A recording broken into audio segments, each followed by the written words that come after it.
आज हम खुलासतुन नहव की तमरीन नंबर 2 करने लगे हैं और इसमें कलमे की अक़साम को बयान किया गया है। सबक में कलमे की 3 अक़साम है, इसम, फ़ेल और हरफ, और उसकी इसम की अलामतें भी बयान की गई हैं, फ़ेल की अलामतें भी बयान की गई हैं और हरफ की अलामतें भी बयान की गई हैं। तो आज हम इंशाअल्लाह ताला इसकी तमरीन करेंगे, इसकी मश्क करेंगे। लेकिन ये बात ज़हन नशीन रखिएगा कि इसम की अलामात यहाँ खुलासतुन नहव में 5 लिखी गई हैं। दीगर किताबों में इसकी और भी बहुत ज़्यादा अलामात बयान की गई हैं, लेकिन चूँकि हमारा मकसद इस वक्त खुलासतुन नहव है, लिहाजा हम इसी की रोशनी में जो अलामतें यहाँ बयान की गई हैं उन्हीं के मुताबिक इंशाअल्लाह ताला हम तमरीन को हल करेंगे। देखिए, सबसे पहले तमरीन के अंदर आता है लफ़्ज़ सयजीउ। ये लफ़्ज़ आता है,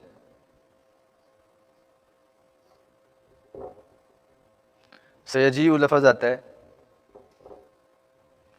अब हमने ये देखना है, मशक़ का मकसद ये है कि इसमें से इसम, फ़ेल और हरफ, इन तीनों को हमने अलग अलग करना है। तो एक लफ़्ज़ है हमारे पास ये सयजीउ। अब हमने ये फ़ैसला करना है कि ये इसम है, ये फ़ेल है या ये हरफ है। अब देखें, जब हम गौर करते हैं इसम की अलामात में देखें कि इसम के अंदर कोई भी अलामत इसके अंदर नहीं पाई जा रही। जब हम फ़ेल के अंदर आते हैं तो फ़ेल के अंदर अलामत बयान की गई हैं, कद, सीन या सौफ़ा का होना। तो उसके अंदर सीन, ये जो सीन है, ये वाला सीन, ये अलामत है फ़ेल की। तो लिहाजा सयजीउ ये लफ़्ज़ फ़ेल कहलाएगा। नंबर 2, काफ़िरुन।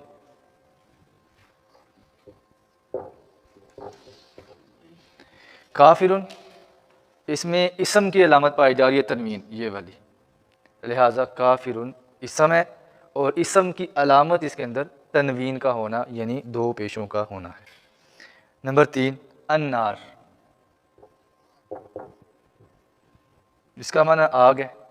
अब ये इसम है और इसम की अलामत जो बयान की गई हैं खुलासतुन नहव में, उनमें हम जब गौर व फ़िक्र करते हैं तो एक अलामत ये पाई जा रही है कि इसमें अलिफ लाम आ रहा है शुरू के अंदर।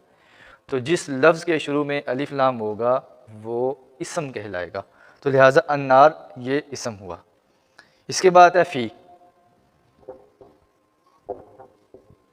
अब फ़ी को देखें कि कोई ऐसा हरफ जिसके अंदर ना तो इसम की कोई अलामत है और ना फ़ेल की कोई अलामत है, यही अलामत जो है ना वो हरफ की है कि जिसके अंदर ना फ़ेल की अलामत पाई जाए और ना उसके अंदर इसम की अलामत पाई जाए, उसे हम हरफ कहेंगे।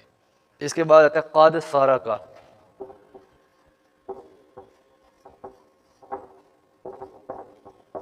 करेंगे तो हमें फ़ेल की अलामतें जो उन्होंने बयान की है उसमें एक अलामत बयान की गई है कद, कि जिसके शुरू में कद होगा वो फ़ेल होगा। तो लिहाजा ये कद सारा का जो है ये फ़ेल है, क्योंकि इसके अंदर फ़ेल की अलामतों में से एक अलामत पाई जा रही है, कद भी है और सारा का ये ख़ुद भी माजी का सीगा है। इसके बाद 6 नंबर पे लिखा है अख़ुन।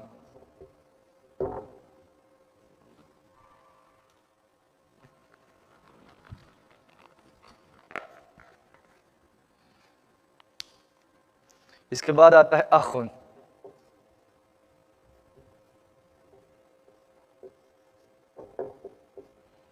अख़ुन, अब हमने देखना है कि ये क्या है।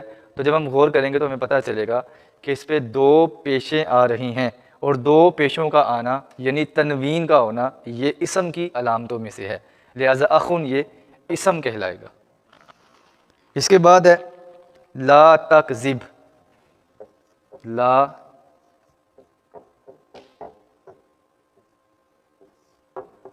ला तकज़िब, लेकिन यहाँ पर एक चीज़ को ज़रा मैं वजाहत करना बेहतर समझता हूँ, वो ये है कि आप गौर कीजिएगा, ये ला तकज़िब है और एक लफ्ज़ आता है ला तकज़िबू। अब इसमें क्या फ़र्क है? याद रखिएगा कि इब्तदाई तौर पर गलती ये होती है कि हम नहीं और नफ़ी के दरमियान फ़र्क नहीं कर पाते। नहीं क्या है और नफ़ी क्या है। तो नहीं और नफ़ी में फ़र्क मैं आपको बताने लगा हूँ कि एक तो इनमें लफ्ज़ी फ़र्क है और एक इसमें मानवी फ़र्क है। लफ्ज़ी फ़र्क क्या है कि अगर आखिर से साकिन हो जाए, जैसे ये बा साकिन है, तो वो नहीं होगा, नफ़ी नहीं होगा। अगर आखिर पे साकिन नहीं है, कलमा मुतहरिक है, तो वो नहीं बल्कि नफ़ी होगा। तो अभी हमारे पास जो है ना वो ये है ला तकज़िब। अब देखें ये ला तकज़िब आखिर से साकिन है, पता चला ये नफ़ी नहीं बल्कि ये नहीं है। तो ला शुरू में आया, आखिर से साकिन है, लफ्ज़ी तौर पर पता चला कि जो आखिर से साकिन हो, शुरू में ला है फ़ेल के, वो नहीं कहलाता है, नफ़ी नहीं कहलाता। अब देखें मानवी तौर पर क्या है कि इसके अंदर हुक्म पाया जाता है, नहीं के अंदर हुक्मन मना किया जाना ये नहीं है, और मुतलकन किसी बात की नफ़ी कर देना ये नफ़ी कहलाता है। तो ये ला तकज़िब ये फ़ेल है और इसमें अलामत है नहीं का होना, जैसा कि लिखा हुआ है माजी मज़ारे अमर या नहीं का होना, तो नहीं इसके अंदर अलामत पाई जा रही है। आगे आता है अला। तो याद रखिए अला के अंदर ना तो इसम की कोई अलामत है और ना ही फ़ेल की कोई अलामत है, पता चला ये ना इसम है ना फ़ेल है बल्कि ये हरफ है। इसके बाद आते हैं क़ाला। काला के असल में ये क्या था, कावाला। इसकी असल थी काफ वाओ लाम, कावाला। ये अजवफ़ वावी है, और अजवफ़ वावी अजवफ़ उसे कहते हैं कि जिसके दरमियान वाला कलमा, जिसका आइन कलमा हरफ इल्लत हो। अगर हरफ इल्लत वाव है तो वो अजवफ़ वावी कहलाएगा, अगर या है तो अजवफ़ याई। तो यहाँ पर ये देखें वाव है आइन कलमा में, तो ये अजवफ़ वावी कहलाएगा। तो अब ये वाव जो है ना, इसके माक़बल चूँकि फ़तह है, तो ये वाव अलिफ से तब्दील हुआ तो ये बना काला। असल में ये कावाला था और माजी का सीगा है। तो यहाँ पर नतीजा ये निकलेगा कि काला जो कि असल में कावाला था, ये नासारा के वज़न पे है। काला यकूलु नासारा यंसुरु। इसमें फिर कुछ तालील हुई है, वो इंशाअल्लाह अगले सबकों में आपको ज़रूर समझाया जाएगा। इसके बाद आते अल कौम।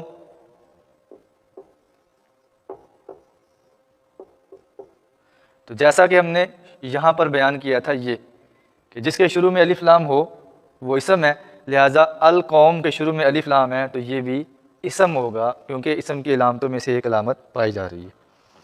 इसके बाद आता है सामिया। सामिया जब हम गौर करेंगे तो हमें पता चलेगा ये सलासी मुजर्रद का बाब है, सामिया यस्माउ।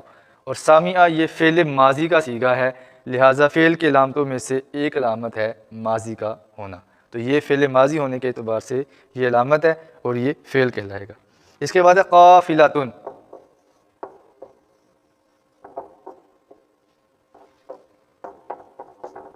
तो हमने जैसा कि पढ़ा है कि तनवीन का होना, ये तनवीन काफ़िरों के शुरू में आ रही है।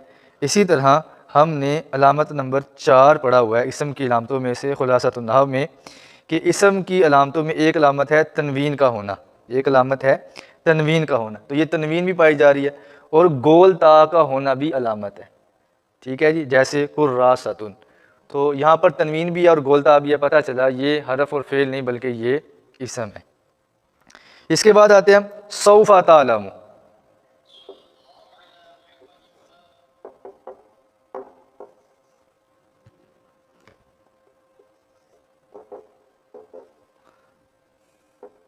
अब आप गौर करिए कि सौफा तालमु, ये अब सौफा जो है ये फ़ेल की अलामतों में से अगर फ़ेल के शुरू में सौफा आ जाए।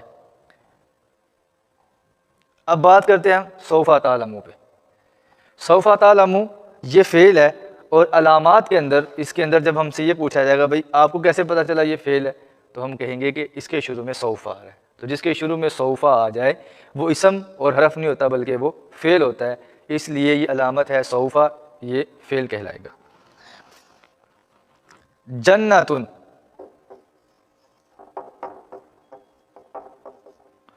अब इसमें भी तनवीन भी है और आखिर में गोलता भी है, ये भी इसम कहलाएगा। यंजुरु।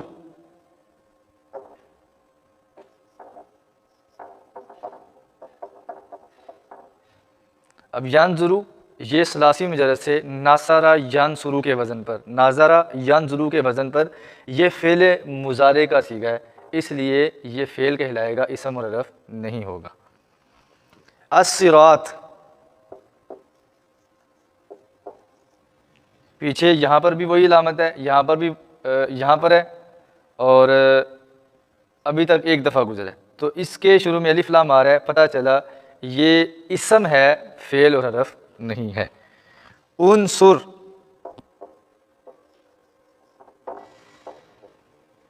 सरफ़े सगीर जब चलाते हैं तो अमर के सीगे जब शुरू होते हैं तो शुरू में आता है उनसुर, तो ये अमर हाजिर का सीगा है।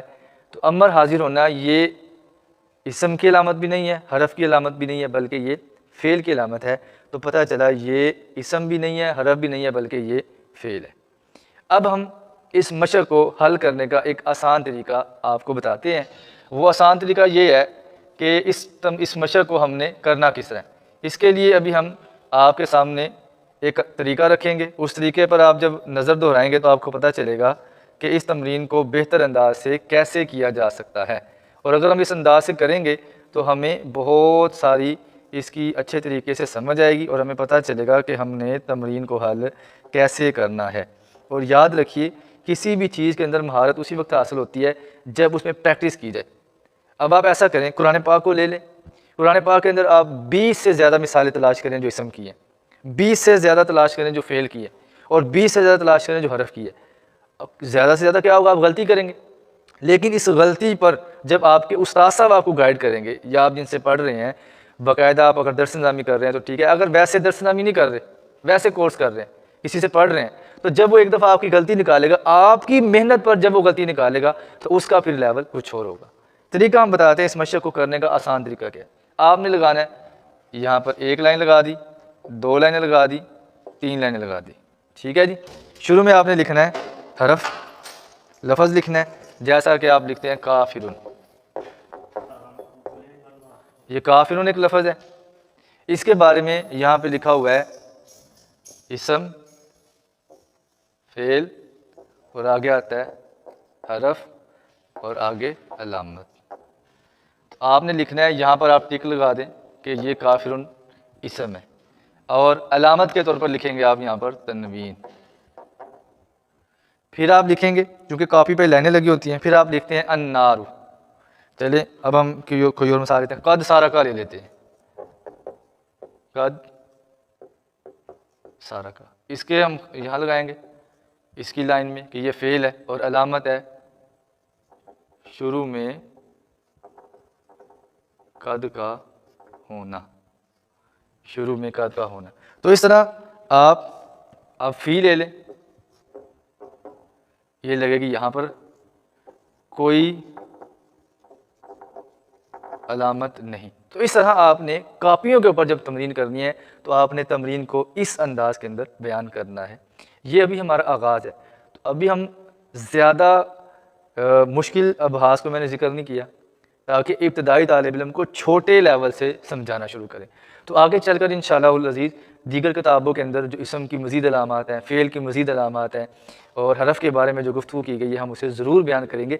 लेकिन चूँकि अभी सबक नंबर 2 है और अभी इब्तदाई तालिब इल्म का लेवल बहुत छोटा होता है, तो हम उसको मज़ीद उलझनों में नहीं डालना चाहते, इसलिए बिल्कुल सादा से अंदाज़ में और बहुत ज़्यादा आसान अंदाज़ में